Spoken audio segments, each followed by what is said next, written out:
Hello good morning. ಈಗ ನಾನು 6th standard 6ನೇ ತರಗತಿ all things bright and beautiful ಪೊಯಮ್ನ ಡಿಸ್ಕ್ರೈಬ್ ಮಾಡ್ತೀನಿ. ಪ್ರೆಜೆಟಿಕ್ ಆ್ಯಕ್ಟಿವಿಟಿ ಇದರಲ್ಲಿ ಮೊದಲನೇದು ಯಾವುದು ಬ್ರೈಟ್ ಆ್ಯಂಡ್ ಬ್ಯೂಟಿಫುಲ್ ಥಿಂಗ್ಸ್ ಯಾವ್ದು ಗೊತ್ತಿದೆ ಲಿಸ್ಟ್ ಮಾಡಬೇಕು. ಆಮೇಲೆ ಸೆಕೆಂಡ್ ಒಂದು ಅಡ್ಜೆಕ್ಟಿವ್ಸ್ ಪೊಯಮಲ್ಲಿ ಯಾವ್ದು ಅಡ್ಜೆಕ್ಟಿವ್ಸ್ ಅಂದರೆ it describes noun qualifies noun ಅಂದರೆ ನೌನ್ ಇರುತ್ತಲ್ಲ, for example bright and beautiful noun ಅದು ಅಡ್ಜೆಕ್ಟಿವ್ ಅಂದರೆ ಆಲ್ ಥಿಂಗ್ಸ್ ಅನ್ನೋದು ನೌನು. ಆ ಥಿಂಗ್ಸ್ ಹೆಂಗಿದೆ ಅದನ್ನು ಡಿಸ್ಕ್ರೈಬ್ ಮಾಡ್ತಾಯಿದೆ. ಬ್ರೈಟ್ ಆಗಿದೆ, ಬ್ಯೂಟಿಫುಲ್ ಅಂತ ಡಿಸ್ಕ್ರೈಬ್ ಗುಣವಿಶೇಷಣ ಅಂತ ಪದಗಳನ್ನು ಏನು ಅಡ್ಜೆಕ್ಟಿವ್ಸ್ ಅಂತ ಅಂತೀವಿ. ಸೊ ನೀವು ಅದನ್ನು ಲಿಸ್ಟ್ ಮಾಡಿ. ಆಮೇಲೆ the title of the poem all things bright and beautiful ಅಂತ ಪೊಯಮ್ ಇದೆ. ಏನಿರ್ಬೋದು ಅಂದರೆ ಆಲ್ ಥಿಂಗ್ಸ್ ಎಲ್ಲ ವಸ್ತುಗಳು, ಎಂತೆಂಥ ವಸ್ತುಗಳು ಇರ್ಬೋದು ಅಂದರೆ ನೇಚರಲ್ಲಿ ಅಲ್ವಾ, ಅದನ್ನು ಗೆಸ್ ಮಾಡಿ ಯಾವ್ಯಾವುದು ಈಗ ಪೊಯಮಲ್ಲಿ ನೋಡೋಣ. All things bright and beautiful, ಎಲ್ಲ ವಸ್ತುಗಳು ಬ್ರೈಟ್ ಆಗಿದೆ, ಪ್ರಜ್ವಲಿಸುತ್ತೆ, ಶೈನ್ ಆಗುತ್ತೆ, ಬ್ಯೂಟಿಫುಲ್ ಸುಂದರವಾಗಿದೆ. All creatures great and small, ಎಲ್ಲ ಜೀವಜಂತುಗಳು ದೊಡ್ಡವು ಚಿಕ್ಕವು ಎರಡೂ ಇವೆ. All things wise and wonderful, ಎಲ್ಲ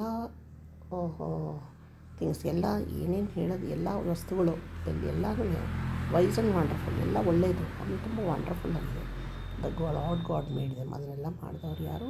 ದೇವರು, almighty God. Each little flower that opens, ಪ್ರತಿಯೊಂದು ಹೂವು ಅರಳುತ್ತೆ. Each little bird that sings, ಪ್ರತಿಯೊಂದು ಪಕ್ಷಿ ಹಾಡುತ್ತೆ. He made their glowing colours, ಅವನ್ನೆಲ್ಲ ಬಣ್ಣ ಬಣ್ಣವಾಗಿ ಮಾಡಿದ್ದಾನೆ ಪಕ್ಷಿಗಳನ್ನ, ಹೂಗಳನ್ನ ದೇವರು. He made them their tiny wings, ಆಮೇಲೆ ಆ ಒಂದು ಪಕ್ಷಿಗಳಿಗೆ ಸಣ್ಣ ಸಣ್ಣ ಚೆನ್ನಾಗಿ ಸುಂದರವಾಗಿರ್ತಕ್ಕಂಥ ಹಕ್ಕಿಗಳನ್ನು ಮಾಡಿ, ವೆದರ್ಸ್ ವಿಂಗ್ಸ್ ಅಂದರೆ ರೆಕ್ಕೆಗಳನ್ನು ಮಾಡಿದ್ದಾನೆ. Rich man in his castle, ಒಂದು ದೊಡ್ಡ ಅರಮನೆ, ಒಂದು ರಿಚ್ ಮ್ಯಾನ್ ಇರ್ತಾನಲ್ಲ, ಒಂದು ಶ್ರೀಮಂತ. The poor man at his ಗೇಟಲ್ಲಿ ಕಾಯ್ಕೊಂಡು ಕೂತ್ಕೊಂಡಿರ್ತಕ್ಕಂಥ ಬಡ ಮನುಷ್ಯ. He made them high or lowly, ಅವನು ಹೈ ಇರ್ಬೋದು ಲೋ ಇರ್ಬೋದು, ಯಾರಾಗಲಿ ಎಲ್ಲರೂ ಅವನೇ ಮಾಡಿರೋದು. Almighty God and ordered their estate, ಅವ್ರವ್ರಿಗೆ ಅರಮನೆಯನ್ನು ಕೊಟ್ಟಿದ್ದಾನೆ. ದ ಪರ್ಪಲ್ ಹೆಡೆಡ್ ಮೌಂಟೇನ್ಸ್, ದೊಡ್ಡ ದೊಡ್ಡ ಪರ್ವತಗಳು. ದ ರಿವರ್ ರನ್ನಿಂಗ್ ಬೈ, ಹರಿತಿರೋ ನದಿಗಳು. That sunset and the morning, ಸೂರ್ಯನಾಸ್ತ ಮತ್ತು ಬೆಳಗ್ಗೆ. ದಟ್ ಬ್ರೈಟನ್ಸ್ ದ, ಬೆಳಗ್ಗೆ ಬ್ರೈಟ್ ಮಾಡುತ್ತಲ್ಲ ನಮ್ಮ ಡೇನ, ಸ್ಕೈನ, ಆ ಬೆಳಗ್ಗೆ ಸೂರ್ಯೋದಯ ಸೂರ್ಯಾಸ್ತ ಅದನ್ನು ಅವನೇ ಮಾಡಿರೋದು. The cold wind in the winter, ಚಳಿಯಲ್ಲಿ ಇರ್ತಕ್ಕಂಥ ತಣ್ಣನ ಗಾಳಿ. ಆಮೇಲೆ ದ ಪ್ಲೆಸೆಂಟ್ ಸಮ್ಮರ್, ಪ್ಲೆಸೆಂಟಾಗಿರ್ತಕ್ಕಂಥ ಬಿಸಿಲು. Ripe fruits in the garden, ತೋಟದಲ್ಲಿ ಹಣ್ಣಾಗಿರುವ ಹಣ್ಣುಗಳು. ಹಿ ಮೇಡ್ ದೆಮ್ ಎವ್ರಿವನ್, ಎಲ್ಲ ಅವನೇ ಮಾಡಿರೋದು. The tall trees in the Greenwood, ದೊಡ್ಡ ದೊಡ್ಡ ಮರಗಳು ಫಾರೆಸ್ಟಲ್ಲಿ ಇರ್ತಕ್ಕಂಥದ್ದು. The Meadows where we play, ದೊಡ್ಡ ದೊಡ್ಡ ಪಾರ್ಕ್ಗಳು, ನಾವು ಆಟ ಆಡ್ತೀವಲ್ಲ ಮೆಡೋಸ್, ದೊಡ್ಡ ದೊಡ್ಡ Meadows. The rushes by the water, ಅಂದರೆ ನೀರು ಹರಿದಾಡ್ತಾ ಹೋಗ್ತಾ ಇರ್ತದೆ ನೀರು.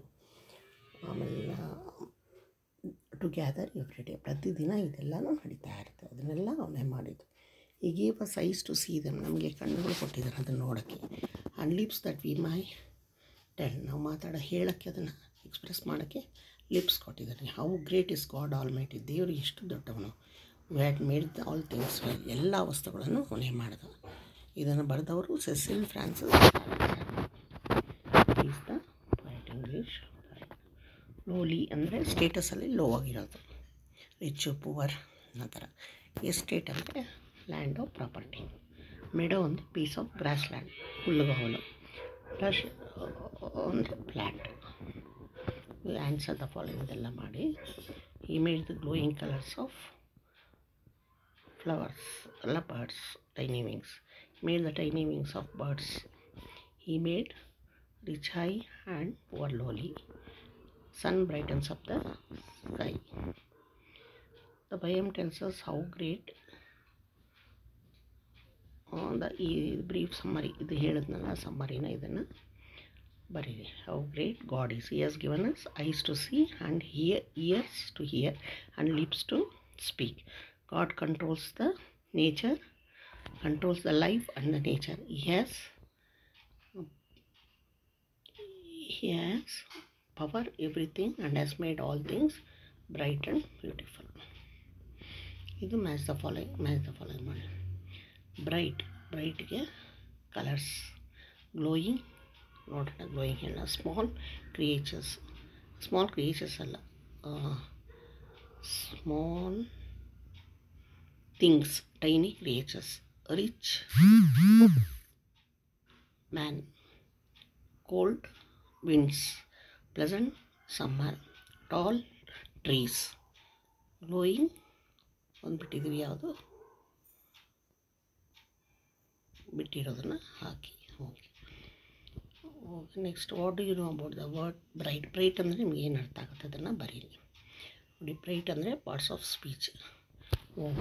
ಸ್ಪೀಚಲ್ಲಿ ಬ್ರೈಟ್ ಅನ್ನೋದು ಅಡ್ಜೆಕ್ಟಿವ್. ಆಪೋಸಿಟ್ ಅಂದರೆ ಬ್ರೈಟ್ಗೆ ಡಲ್ ಅಪೋಸಿಟು. ರೈಮ್ಸ್, ಇದಕ್ಕೆ ರೈಮಿಂಗ್ ವರ್ಡ್ ಬರೀಬೇಕು. Bright, tight, TIGHT, tight. Bright in my language, bright ಅಂದರೆ shining. Sentence, sun is bright. Picture, the picture is very, the scenery picture is very bright. Noun forms, brightness. Complete the following table. Title of the poem ಬರಿಬೇಕು. Theme, God Almighty is great. Tone, admiring.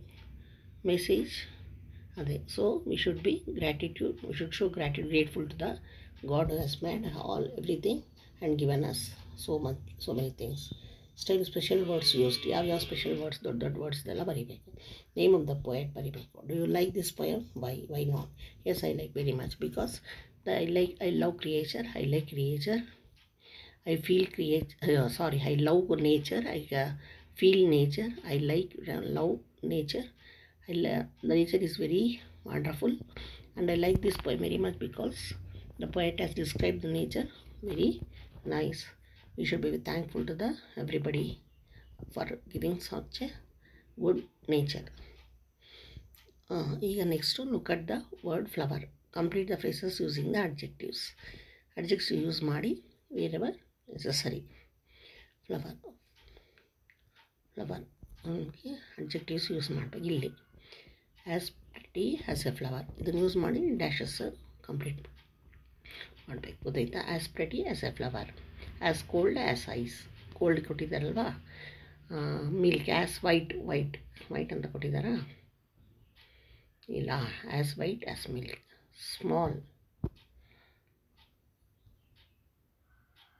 ಸ್ಮಾಲ್ಗೆ